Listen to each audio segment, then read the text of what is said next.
नमस्कार, आर्या न्यूज देख रहे हैं आप। मैं हूं आपके साथ पल्लवी सिंह। बुलेटिन की शुरुआत करेंगे इस वक्त की बड़ी और अहम खबर के साथ। लखनऊ से खबर सामने आ रही है इस वक्त की, जहां पर शासन ने एक बड़ा फेरबदल किया है और कई बड़े तबादले इस दौरान किए गए। लखनऊ में आपको बता दें कि शासन ने करीब 69 डिप्टी एसपी का तबादला कर दिया है। अनिल कुमार सचान को इस दौरान कानपुर भेजा गया, जबकि डिप्टी एसपी साइबर क्राइम थाना कानपुर बने हैं कमल सिंह चौहान।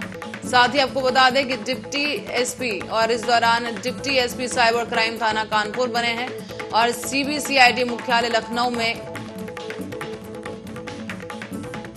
कमल Singh Chauhan deputy SP CBCID मुख्यालय में बने हैं। साथ ही सुधा चौधरी इसी क्रम में सहायक पुलिस आयुक्त LIU लखनऊ बनाई गई।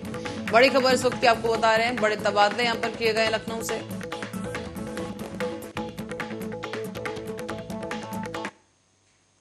इसी बीच सिरौली थाना क्षेत्र में सुबह 6 बजे भारी मात्रा में ग्रामीणों ने इथेनॉल और तेल पेट्रोल की चोरी पकड़ी है, लेकिन इसके बावजूद 2 घंटे बीत जाने के बाद भी थाना सिरौली पुलिस मौके पर नहीं पहुंची। बताया जा रहा है कि करीब 2 घंटे पूरे हो जाने के बाद करीब पुलिस वहां पहुंची है और बताया जा रहा है कि अवैध तरीके से चोरी छिपे इथेनॉल की सप्लाई हो रही है। इस दौरान ग्रामीणों ने रंगे हाथों इन लुटेरों को पकड़ा। दरअसल आंवला डिपो में 10% पेट्रोल में मिलाने के लिए इथेनॉल आता है और ये लोग आपस में सेटिंग करके चोरी छुपे इथेनॉल लेते हैं। उसके बाद यही लोग आंवला डिपो से आगे आने वाले टैंकरों में से पेट्रोल निकालकर इथेनॉल मिला देते हैं। इससे मोटा मुनाफा होता है। और आपको ये भी बताते चलें कि इस मामला जनपद बरेली का है, जहां पर सिरौली क्षेत्र में गांव बड़शेर में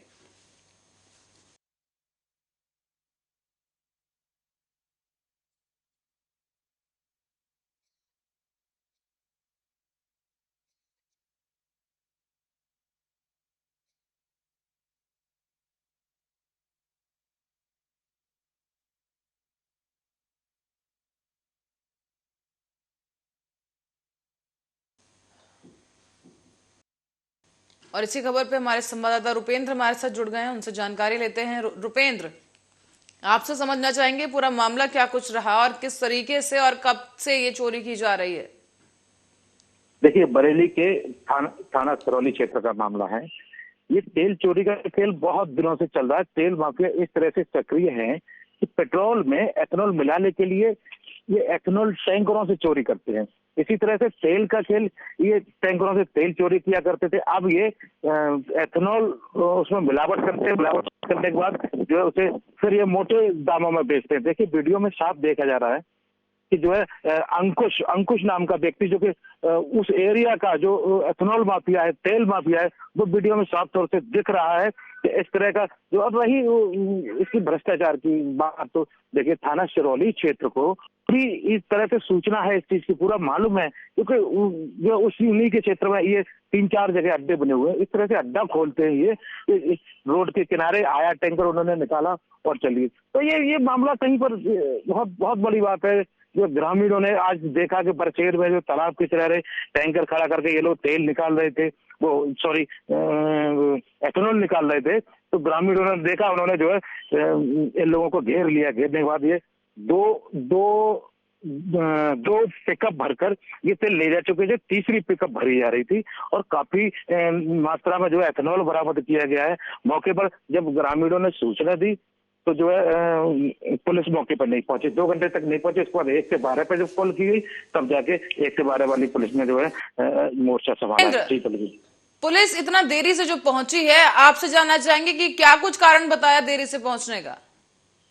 देखिए, बाकी जनता का भी ये कहना, कई बार हम शिकायतें कर चुके, कई बार पुलिस को भी हम सूचना दे चुके हैं, थाना इंचार्ज को कई बार जो है फोन पे भी सूचना दे चुके हैं इस तरह का ये तेल का खेल जो चल रहा है, ये मोटा खेल है। लेकिन कहीं ना कहीं देखो, ये इस चीज को जो है संलिप्तता भी है। अभी कुछ दिन पहले भी एक वीडियो वायरल हुआ था, कुछ दिन पहले वो टैंकरों से एक ढाबे पे तेल निकाला जाता है। इसी तरह से ये जो बहुत बड़ा सवाल है, सूचना देने के बाद भी पुलिस 2 घंटे पर नहीं पहुंचना और जो है उसके क्षेत्र में इस तरीके का जो है अवैध काम होना। क्या लगता है मुख्य कारण क्या कुछ है कि इस तरह की तेल चोरी की वारदातें थमने का नाम नहीं ले रही? बरेली से लगातार मामले सामने आ रहे हैं तेल चोरी के। ये जो ये आंवला क्षेत्र के जितने भी तेल माफिया हैं, और मंत्री वक्फ बोर्ड के मंत्री है धर्मपाल सिंह, वो कहना, उन माफिया को कहना है कि हमारे मंत्री ये जो है उनका काम है, उनका भतीजा कर रहा है, कि उनके रिश्तेदार कर रहे हैं। तो थोड़ा सा ये भी एक भय का डर रहता है, पुलिस के लिए भी भय का डर रहता है। लेकिन यहाँ तक ये सवाल है जो कि थाना इंचार्ज की मिलीभगत से, वो साफ तौर से यही कह रहा है, पब्लिक भी वहां की यही कह रही है, तो ये सारा काम जो मिलीभगत से होता है, इसीलिए जो पुलिस कभी वक्त पर नहीं पहुंचती। जी पल्लवी। चलिए रुपेंद्र, बहुत बहुत धन्यवाद इस तमाम जानकारी के लिए। दर्शकों को बता दें कि यहाँ पर तेल चोरी की पूरी वारदात है जो सामने आई है। ग्रामीणों की मुस्तैदी की वजह से ये तेल का टैंकर पकड़ लिया गया है। हालांकि पुलिस को सूचना दी गई, लेकिन पुलिस के देर से पहुंचने की वजह से वहां से आरोपी भाग निकले, फरार हो गए, और इस बीच 2 गाड़ियां और एक टैंकर से भरा जो टेम्पो है वो भी फरार हो गया वहां से। लेकिन इस बीच आप देख पा रहे हैं कि यहाँ पर कितने सारे बैरल्स रखे हैं, उन्हें ग्रामीणों की मदद की वजह से बरामद कर लिया गया है।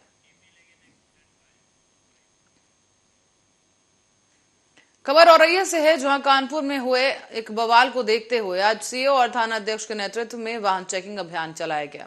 इस दौरान 2 पहिया और 4 पहिया वाहनों को बारीकी से देखा गया और पूरे एरवा कचरा का पैदल भ्रमण किया गया है। इसमें एरवा कचरा के धर्मगुरुओं से बातचीत भी की गई, जिसमें सीओ के द्वारा जनता से अपील की गई है कि आपस में भाईचारा बनाए रखें। कोई भी संदिग्ध व्यक्ति दिखाई दे तो तुरंत ही थाने में सूचना दें। और एरवा कटरा थाना क्षेत्र से ये मामला सामने आया है।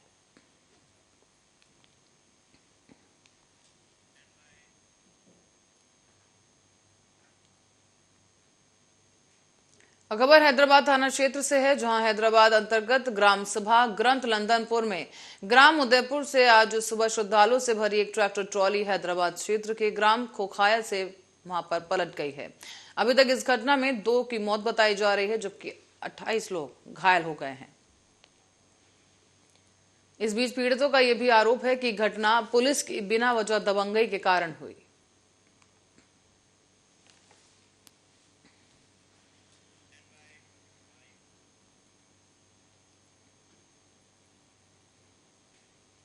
और रुक करेंगे अगली खबर की ओर। हरदोई के लोनार थाना इलाके में अपनी ससुराल पहुंचे एक युवक ने खून की होली खेलते हुए अपने ही साले और अपनी पत्नी को चाकू से मार दिया है।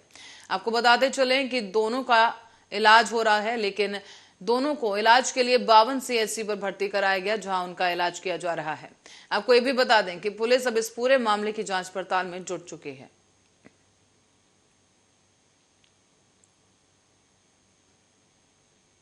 ग्राम गंगौली थाना लोनार का एक प्रकरण अभी संज्ञान में आया है, जिसमें एक व्यक्ति जो अपने ससुराल गया था, वहां पर ससुराल में ही उसका ससुराली जनों से विवाद हो गया, जिसके कारण वो सब्जी काटने वाले चाकू से उसने अपनी पत्नी और उनके 2 भाइयों पर हमला कर दिया। उनको जिला चिकित्सालय भिजवाया गया है। और जब उनसे पूछताछ की गई कि ऐसा क्यों किया गया, तो उन्होंने कहा ये नशे में थे, ये नशे की हालत में झगड़ा किए, और जिसके बाद एक घटना घटी है। पूरे प्रकरण की जांच की जा रही है, इसमें विधिक कार्रवाई अमल में लाई जाएगी। ग्राम गंगौली थाना लोनार। और रुक करेंगे एक बड़ी खबर की ओर। यहां पर फतेहपुर से खबर सामने आ रही है, जहां पर एंटी रोमियो टीम सक्रिय नजर आई। बता दें आपको कि फतेहपुर में एंटी रोमियो टीम द्वारा लगातार महिलाओं को जागरूक किया जा रहा है। महिलाओं को सरकार द्वारा चलाए जा रहे हेल्पलाइन नंबरों की जानकारी दी जा रही है, साथ ही साथ सरकार की मंशा के अनुरूप कार्य किया जा रहा है। फतेहपुर से खबर सामने आ रही है, जहां पर महिलाओं को जागरूक किया जा रहा है। और आपको ये भी बताते चलें कि सरकार के जो भी हेल्पलाइन नंबर है उनके बारे में जानकारी दी जा रही है, ताकि मंचलों की वजह से कोई भी समस्या अगर महिलाओं को सामने आती है तो महिला युवतियां या अन्य छात्राएं जो हैं वो सीधा सरकार से संपर्क में आ सकती हैं, क्योंकि हेल्पलाइन नंबर जारी किए जा चुके हैं। और उन्हीं हेल्पलाइन नंबर के बारे में एंटी रोमियो की जो टीम है उसने जानकारी दी है।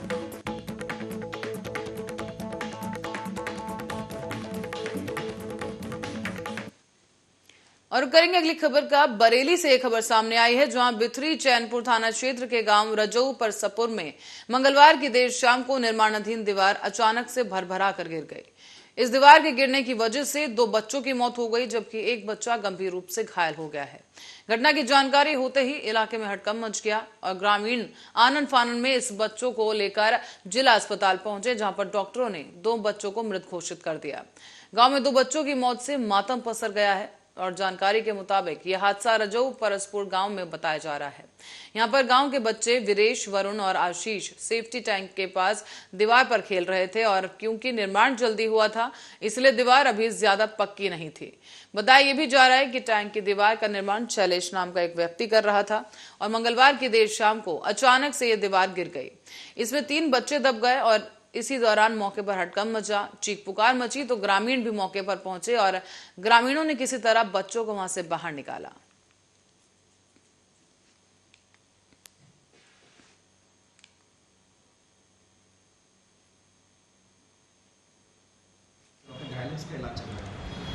अभी शाम को थाना भित्री चैनपुर के अंतर्गत बच्चे वहाँ पर सेफ्टी टैंक के किनारे खेल रहे थे। ये गांव पड़ता है रजऊ परसापुर। उसी में जो सेफ्टी टैंक की जो दीवार है वो ढह गई, उसमें गिर गई और उसमें जो तीनों बच्चे उसकी चपेट में आकर उसमें दब गए। इसमें से तीनों ही बच्चों को मौके पर अस्पताल के लिए भेजा गया इलाज के लिए, जिसमें कि 2 बच्चों की इसमें मृत्यु होना पाया गया है। ये तीनों ही बच्चे इसमें जो वहाँ पर खेल रहे थे, एक वीरेश नाम का है और एक वरुण नाम का है और एक इसमें आशीष नाम का है। ये तीनों बच्चे रजऊ परसापुर गांव के हैं और इसमें से 2 बच्चों की मृत्यु हुई और 1 बच्चे वहाँ पे। मथुरा में पानी को लेकर भरतपुर गेट पर महिलाओं ने जाम लगा दिया। दरअसल गर्मी अपने चरम पर है और उसी में पानी की मार आदमी को अधमरा बना रही है। मंगलवार को ही पानी की समस्या को लेकर उपराला पड़ोस मछली मंडी बाल्मीकि बस्ती मथुरा की बाल्मीकि महिलाओं ने दोपहर को ही भारी गर्मी में भरतपुर के चौराहे पर जाम लगा दिया। नगर निगम कर्मचारियों और महापौर और पार्षद के खिलाफ नारे लगाए गए। साथ ही पानी की समस्या को दूर करवाने के लिए मांग करने लगी ये महिलाएं। जाम को देखकर भरतपुर गेट चौकी इंचार्ज विजय कुमार मौके पर पहुंचे, जिन्होंने महिलाओं को समझा बुझाकर घर भेज दिया और उनकी समस्या अधिकारियों तक पहुंचाने का आश्वासन दिया, जिसके बाद बामुश्किल जाम खुलवाया गया।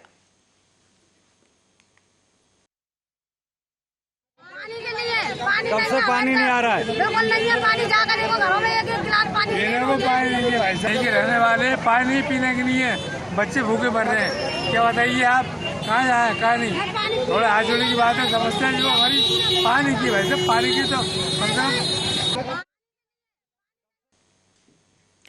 और खबर एटा से है, जहां एटा के दहेलिया पूछ के ग्राम प्रधान ललित मोहन मिश्रा ने ग्राम समाज की जमीन पर कब्जा करने वाले दबंग सपा नेता और पूर्व प्रधान बलबीर यादव की एटा डीएम से शिकायत की है। तो वहीं एटा डीएम अंकित कुमार अग्रवाल ने अलीगंज एसडीएम मानवेंद्र सिंह को पूरे मामले की जांच के आदेश दिए। साथ ही ये भी कहा कि जांच के बाद मामला सही पाए जाने पर ग्राम समाज की जमीन को जल्द कब्जा मुक्त कराया जाए।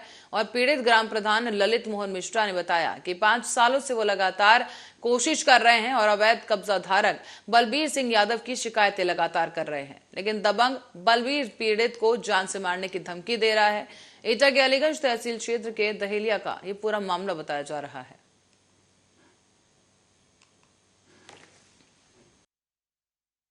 पूर्व प्रधान है बलबीर सिंह यादव, जो भूमाफिया है, बहुत दबंग गुंडा है जी। उसने हमारे गांव की ग्राम समाज की जमीन पे लगभग 1 बीघा जमीन पे कब्जा कर लिया है जी। उस पर अपनी कोठी बना ली है। उस पर हमारे गांव के ग्राम समाज के लोग उस पर कंडे और जमीन पे फसल सुखाते थे जी। मैंने कई बार माननीय जिलाधिकारी महोदय का शिकायत की, पूर्व पिछली सरकार में शिकायत की, 2017 में शिकायत की जी। और जिलाधिकारी महोदय के आदेश पे बिल्डिंग तोड़ने का आदेश हो गए थे। सारा फोर्स पहुंच गया था, बुलडोजर पहुंच गया था जी। लेकिन दबंग माफिया, भूमाफिया बलबीर सिंह यादव 60 गांठ से आदेश कर दिया था डीएम ने तोड़ने का। हाँ, आदेश कर दिया था। फिर क्या हुआ? जेसीबी पहुंच गई थी, बुलडोजर भी पहुंच गया। बुलडोजर पहुंच गया और तहसीलदार पहुंच गए थे, लेखपाल पहुंच गए, कानून सब पहुंच गए थे जी। और फिर भी वहां से प्रशासन वापस लौटा। और बहराइच में पुलिस ने आगामी त्योहारों को लेकर कमर कस ली है। इसी क्रम में दंगा और बवाल नियंत्रण को लेकर अभ्यास किया गया। तो वहीं आईजी अखिल कुमार के निर्देश पर पुलिस अधीक्षक ने अभ्यास शुरू करवाया, जो कि पुलिस लाइन में ही किया गया। और भीड़ को तितर बितर करने के लिए रबर बुलेट गन, लाठी चार्ज, आंसू गैस के गोले और कई अन्य शस्त्रों के बारे में जानकारी साझा की गई। अपर पुलिस अधीक्षक ग्रामीण अशोक सिंह ने यहाँ पर उनके नेतृत्व में यह अभ्यास किया गया, जहां पर तमाम दिशा निर्देश भी जारी किए गए।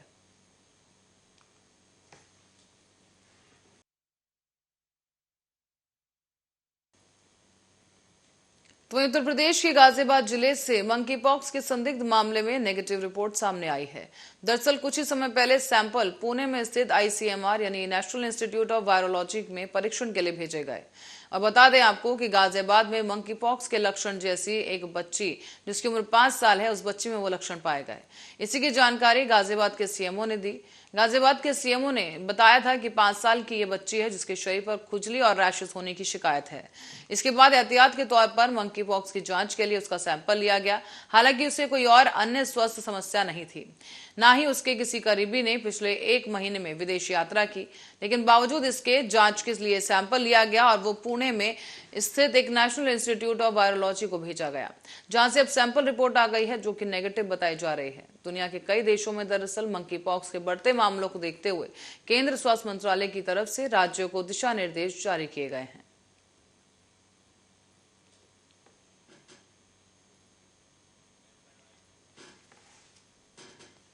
पश्चिम बंगाल के मुख्यमंत्री और तृणमूल कांग्रेस की अध्यक्ष ममता बनर्जी ने बीजेपी सरकार पर एक बार फिर निशाना साधा। उन्होंने इस दौरान कहा कि मैं अपनी जान दे दूंगी लेकिन बीजेपी को बंगाल को बांटने नहीं दूंगी। उन्होंने आगे कहा कि आप मुझे धमका सकते हैं, मेरे सीने पर बंदूक रख सकते हैं और फिर भी मैं एकजुट बंगाल के लिए लड़ाई जारी रखूंगी। बीजेपी के कुछ नेताओं ने पश्चिम बंगाल से अलग राज्य बनाने की मांग की है। इसी को लेकर ममता बनर्जी ने तीखी प्रतिक्रिया दी। ममता बनर्जी ने बीजेपी पर 2024 के लोकसभा चुनाव से पहले राज्य में अलगाववाद को बढ़ावा देने की कोशिश करने का आरोप लगाते हुए ये कहा है कि उत्तर प्रदेश और उत्तर बंगाल में सभी समुदाय के जो लोग हैं दशकों से एक दूसरे के साथ मिलकर रह रहे हैं, लेकिन बीजेपी लोगों को बांटने की अब कोशिश कर रही है। आपको बता दें कि टीएमसी के अध्यक्ष ने पार्टी की एक बैठक को संबोधित करते हुए कहा कि बीजेपी कभी गोरखालैंड की मांग कर रही है तो कभी अलग उत्तर बंगाल की मांग कर रही है। मैं जरूरत पड़ने पर अपना खून तक बहाने के लिए तैयार हूं, लेकिन राज्य को कभी भी विभाजित नहीं होने दूंगी। साथ ही ममता बनर्जी ने अलीपुर द्वार में कहा है कि कुछ लोग मुझे धमकी दे रहे हैं और मैं उनसे नहीं डरती। दरअसल ये आपको बता दें कि रविवार को कामतापुर लिबरेशन ऑर्गेनाइजेशन के प्रमुख जीवन सिंह ने एक वीडियो मैसेज में ममता बनर्जी को ये चेतावनी दी थी। जीवन सिंह ने कामतापुर को अलग राज्य बनाने की मांग भी की और इसी चेतावनी पर सीएम ममता बनर्जी ने पलटवार करते हुए ये बयान दिया है।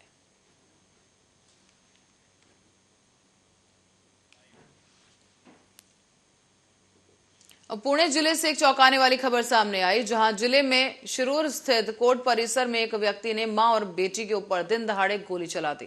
गोलीबारी की इस घटना से पूरे इलाके में हड़कंप मच गया है और इस हादसे में बेटी की मौत हो गई जबकि मां की हालत गंभीर बनी हुई है। बहरहाल पुलिस ने आरोपी को गिरफ्तार कर लिया। दरअसल ये पूरा मामला पारिवारिक विवाद से संबंधित बताया गया। इसके चलते ही कोर्ट परिसर में एक ही शख्स ने अपनी पत्नी और अपनी सास पर गोली चला दी है। पत्नी ने अपने पति पर गुजारा भत्ता लेने के लिए केस रखा था और इसी के दौरान कोर्ट में सुनवाई होनी थी केस पर कोर्ट में सुनवाई के लिए मां बेटी और वो शख्स आए और जैसे ही उसकी नजर अपनी पत्नी पर पड़ी, उनका आमना सामना हुआ तो शख्स ने आपाक होते हुए गुस्से में आकर अपनी लाइसेंसी बंदूक से अपनी पत्नी और अपनी सास पर गोली चला दी। इस गोलीबारी में आरोपी की पत्नी की मौके पर ही मौत हो गई जबकि उसकी सास गंभीर रूप से घायल हो गई है, जिसे इलाज के लिए नजदीकी अस्पताल में भर्ती करा दिया गया।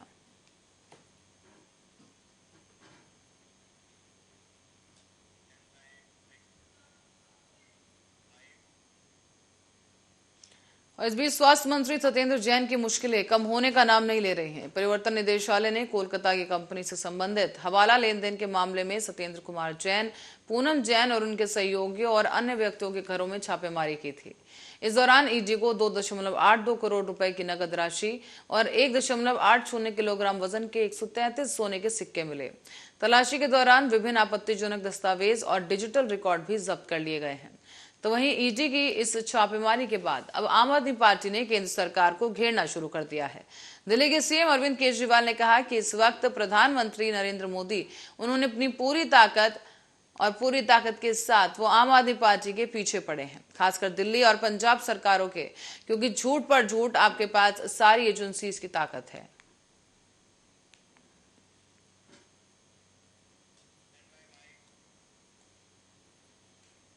तो वहीं बांदा में तेज रफ्तार बाइक अनियंत्रित होकर पलट गई, जिसमें बाइक सवार 2 लोग गंभीर रूप से घायल हो गए हैं। बताया जा रहा है कि बाइक सवार के साथ मौजूद दूसरे व्यक्ति ने बाइक चला रहे युवक को आनन फानन में बांदा जिला अस्पताल में भर्ती करवाया, लेकिन आधा घंटा बीत जाने के बाद तक जिला अस्पताल के डॉक्टरों ने उपचार शुरू नहीं किया, जिससे शख्स की मौत हो गई।